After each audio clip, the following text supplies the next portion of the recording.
This is why you should never open your door for strangers. In 2013, a woman let her dog out to use the bathroom one more time before bed. After only a few minutes, she starts hearing scratching on her door, which is typically the sound her dog makes when he's ready to come in. But it just seemed way too soon for him to be done being outside. So she decides to look through the peephole to make sure it really is her dog. But what she sees is terrifying. A deranged-looking man is right outside her door, staring intently at her door handle, waiting for it to turn open.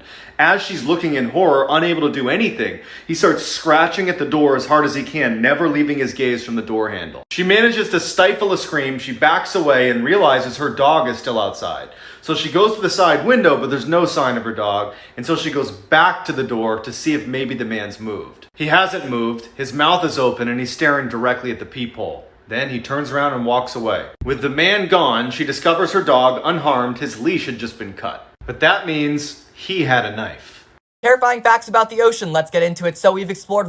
Let this be a reminder that there really are monsters out there. In 2007, a woman living right near a prison in California got home late one night and went right to bed. Around midnight, she woke up to footsteps on her first floor, assumed it was her roommate, so she goes downstairs to say hi. She yells out to her roommate, who doesn't say anything, and then in walks this giant man who she doesn't recognize. She runs upstairs, jumps in her closet into the crawl space, and hides. As she's helplessly tucked away in this little crawl space, trying not to make any sound, all she hears is this giant man sprinting around her house, running into walls, flipping furniture, and screaming in frustration because he can't find her. Finally, after several hours, she slowly opens the crawl space back up, crawls out, and gets her phone off the nightstand and calls police. As she's telling the police her story, she describes the person who had broken in, and they stop her and say, "Ma'am, go back in the crawl space and stay there. We'll be there as soon as we can."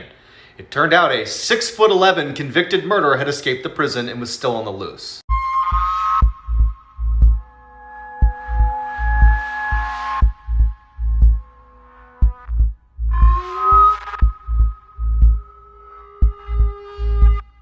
If you scare easily, I wouldn't watch this video. In 2013, a mine explorer found this entrance to an abandoned mine and decided to go have a look around. He decides to film his experience and upload it to his YouTube channel, where he had uploaded hundreds of other videos of him exploring mines, but he never once references the paranormal or ghosts or anything like that, until this video. As soon as he steps foot inside, he tells the camera that he has a really uneasy feeling about being there and wonders if he should even keep going, but he does.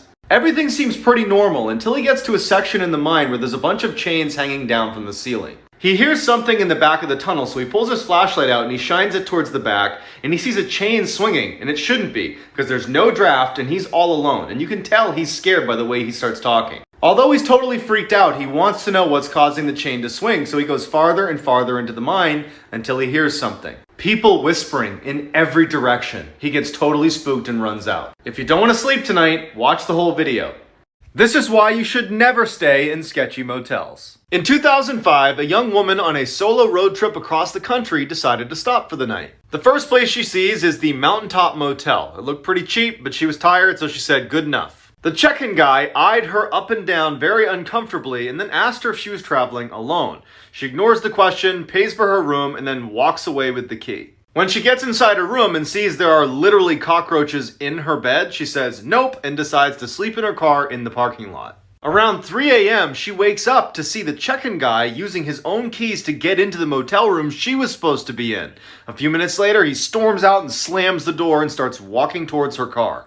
Terrified, she hides under her blanket as the man tries to open her car doors but can't and walks away. She speeds off and calls her friend and asks her to look up the address of Mountaintop Motel so she can give it to police. Her friend's quiet for a second and then just says, "The Mountaintop Motel closed a week ago." If someone offers you this, walk away. In 2016, a man was staying at his friend's cabin in the woods when he decided to go for an evening stroll. A little ways down the trail, he hears someone call out from behind his neighbor's house. He looks up and he sees this skinny guy pop out from behind the building who starts waving frantically at him to come over. Worried this guy could be in trouble, the man takes off running to assist, but when he gets close enough, the neighbor just offers him a fistful of Slim Jims and starts talking about how much he hates his wife. Sensing there was something wrong with this guy, he says no thank you to the Slim Jims and walks away. The next day, the man calls his friend who owned the cabin to ask him what the deal was with his weirdo neighbor. There was silence on the phone, and then his friend just says, "I don't have any neighbors." The police are called, and it turns out his neighbor was really some lunatic who had recently killed his wife and had been hiding out in the abandoned cabin next door.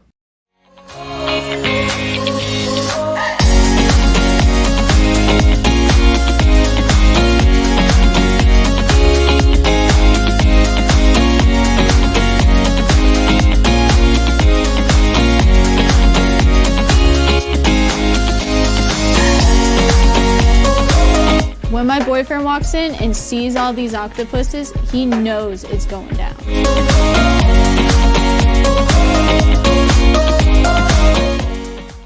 This is why you always say yes to tandoori chicken. In 2012, a high school tutor and her student stayed up so late one night studying that by the time they were done, the buses had stopped running. Without another way home, the student asked if he could stay the night at her place. Reluctantly, she agreed. When they got back to the apartment, she fell asleep on her bed and he fell asleep on a blanket next to her bed on the ground. A few hours later, she wakes up to the boy standing awkwardly in the middle of the room with a very strange look on his face. She asks him, "What's wrong?" He looks at her and says, "I'm really hungry. Let's go get some tandoori chicken." Confused, she says, "It's 2 a.m. Just get a snack in the cupboard." And he grabs her by the arm and he says, "No, we are getting tandoori chicken right now." And he yanks her from the bed. Feeling totally caught off guard by this whole situation, she goes into the hall with the boy, and as soon as the door shuts behind them, she can tell that he is terrified. He looks at her and just says, "I'm not actually hungry. When I woke up, there was someone under your bed." This is why you should always trust your gut. In the early 1970s, a college student decided to hitchhike his way home after class. A car pulls up, a man offers him a ride, and he climbs in. As soon as the car started moving, the student felt totally uneasy, like something was wrong but he couldn't quite place it. Without saying anything, he waited till the next time they slowed down and he flung the door open and ran away.